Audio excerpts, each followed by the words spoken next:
All right, the proper game 2. No disconnects this time, knock on wood. For the IEM's, I'm going to try it again. Sao Paulo? Is that it? Yes, yes. You're getting good at pronunciations today, Rifkin. I'm impressed. All right, well, of course, I am Rifkin, as Penguin just said, and as I just said, I'm casting today with Penguin, and spawning here in the top right corner of the map, playing for Mouse Sports, it is the Red Protoss, MaNa. And in the bottom left spawn location, gonna try to bring it back after a bit of a brutal opening in game number 1. It's gonna be playing for Carnage, ToXiC. Now, you said you didn't catch very much of NorthCon yesterday. Did you happen to see any of the games where Grubby had really hilariously awkward player intros? Literally, the one game I described to you of Wamu casting was the only game I got to see because the stream would not load for any other point in the day. In fact, when the stream finally did load, I forgot it was even in the background. It just suddenly, like, noise started. I'm like, what the hell is that? Yeah. Well, I mean, I don't think it was the stream not loading. I think it was the fact that the stream was offline for half the day. That's a good point, too. Yeah, Maury did like, that badass English cast. I heard about it. Maury was a hero yesterday. Maury, like, he deserves a Medal of Honor. Yeah, I like Maury.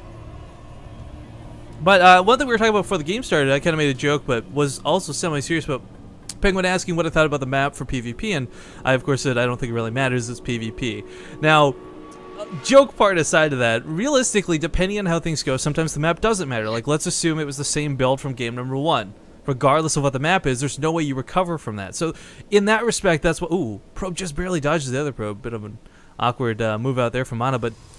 intentionally done. The other thing I was going to say, though, is there are maps where this matters. The engagement points on this map are fantastic for early pushes because, or for defending early pushes, I should say, because you don't actually need that many force fields to defend, but you need a lot to be aggressive. That being said, though, you don't really see a lot of force field pushes in PvP, right? It's like, I don't know. I think the other thing is, like, in the late, the biggest part about Derelict Watcher in PvP is in the late game, playing Colossus heavy styles isn't as good. You want to be going for the Immortal Archon mass charge lot, and it's really easy to come into flanks and stuff, and the Colossi just aren't going to do as much splash damage because it's really easy to just get a massively wide out concave, and then all of a sudden the Colossi aren't hitting for quite as much, and then the Archon Immortal combo is just so much more effective. Yeah, we'll talk more on the map later. One thing I do want to point out, ToXiC, very importantly, is scouting this game. I mean, it's so naff the way that first game went that he doesn't get build order lost, and that's a big part of having the probe in the other half of the map. MaNa, of course, pro, I guess, almost gets one of the gas money ones here from ToXiC. Gonna try and get us out alive. Is he gonna manage to do this? That one probe does get his shields back, so he'll be fine. Yeah, well. Stalker does pop on out here for ToXiC. MaNa's probe, is he gonna survive? Is he gonna be a veteran? Does he get a purple heart? No. No! He had a family. Well, he lives a little bit longer on borrowed time and all that. Oops, wrong thing. Sorry, out of game overlay. Click the wrong button.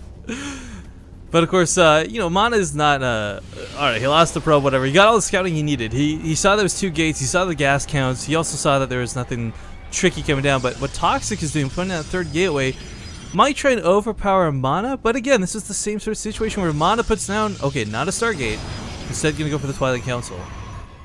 This is kind of interesting. This is the same kind of, if we see a Twilight Council out of ToXiC in the next couple of seconds, ooh, Stargate. Roles are reversed, Rifkin. They are, but I love this pylon out of ToXiC, so well hidden behind the, it's like hidden in plain sight behind the tall wall of gas or whatever you want to call it. Smoke. There we go. 3 Stalker versus 3 Stalker, though. ToXiC will lose this fight. He started off a little bit poor. Very aggressive. ToXiC, he does have he has lower health overall. Good control. Yeah, really good control out of both players. This is a very entertaining fight to watch, actually. But the Mothership Core from MaNa, he's got to be careful with that. 2 more Stalkers now joining up. MaNa has to run on home. Blink will be really nice as far as going defensive goes. If MaNa was in the other half of the map and that Stargate finished up and Oracle caught him off guard, you know, same situation as before, but forced to take a fight here initially, gets a decent force field off, claims one of the Stalkers, but loses one of his own, and no secondary force field, which means no follow-up to this, loses the Mothership Core, so no Photon Overcharge available, and it almost had enough energy. Now forced to be in full retreat, 2 warp gates, no warp tech just now finishing. This is not looking good for MaNa. Because let's not forget, there's an Oracle. Well, there's an Oracle coming now, and even if he holds off the Stalkers. Yeah, and some of the probes pulled are just sort of sitting there idly, not doing much. MaNa already down by 12 supply.